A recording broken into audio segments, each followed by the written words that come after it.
একেলগে ল'ব লাগে ক'লোৱে দেখোন একেখিনি কথাকে কিমান চৰ্বিত শ্ৰৱণ হয়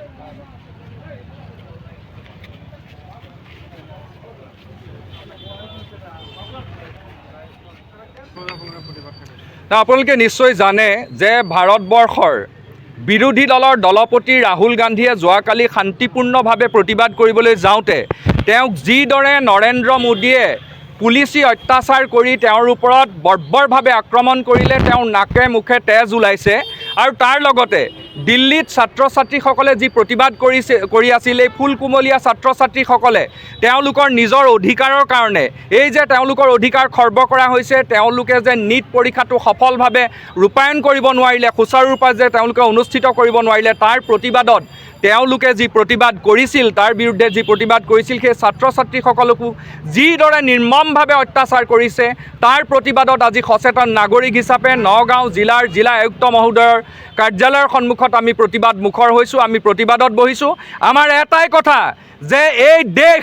গণতান্ত্ৰিক দেশ এই দেশ স্বাধীন দেশ এই দেশৰ স্বাধীনতা কোনোবা নৰেন্দ্ৰ মোদীয়ে আনি দিয়া নাই এই দেশৰ স্বাধীনতা কোনোবা RSSৰ গুণ্ডা বাহিনীয়ে আনি দিয়া নাই এই দেশ স্বাধীন কৰিছিলে বাপুজীয়ে এই দেশ স্বাধীন কৰিছিলে মহাত্মা গান্ধীয়ে আজি ব্ৰিটিছে যেতিয়া শাসন চলাইছিল তেতিয়া ব্ৰিটিছৰ শাসনৰ সময়তো আমি কেতিয়াও মহাত্মা গান্ধীয়ে যেতিয়া অনশনত বহিছিল তেতিয়া মহাত্মা গান্ধীকো এনেকৈ জোৰ জবস্তি টানি আজুৰি তেওঁলোকে এনেকৈ অত্যাচাৰ কৰা নাছিল তেওঁলোকে আজি ব্ৰিটিছৰ ৰুলতকৈও আচলতে একদম সাংঘাতিক ধৰণৰ অপশাসন চলাইছে খুব হিংসা চলাইছে গোটেই এই দেশত আৰু আজিৰ তাৰিখত কোনো গণতান্ত্ৰিক ব্যৱস্থা বৰ্তি থকা নাই আৰু কোনোবাই যদি ভাবি আছে যে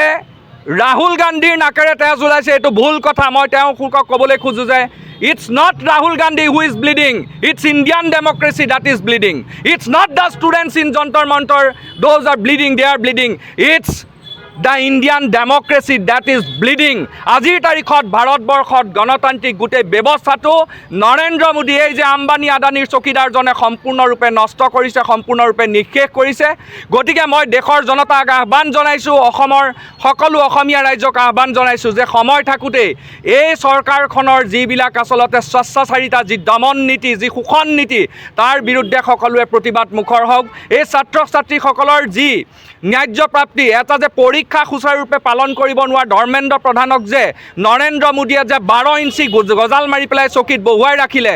এই ধৰ্মেন্দ্ৰ প্ৰধানৰ পদত্যাগৰ দাবীয়েই নহয় আজিৰ তাৰিখত এই দেশত অপশাসন চলোৱা দেশৰ বিৰোধী দলৰ দলপতিজনক টানি চুচৰাই প্ৰতিবাদস্থলীৰ পৰা লৈ যোৱা নৰেন্দ্ৰ মোদীৰো পদত্যাগ লাগে চেম অন মোদী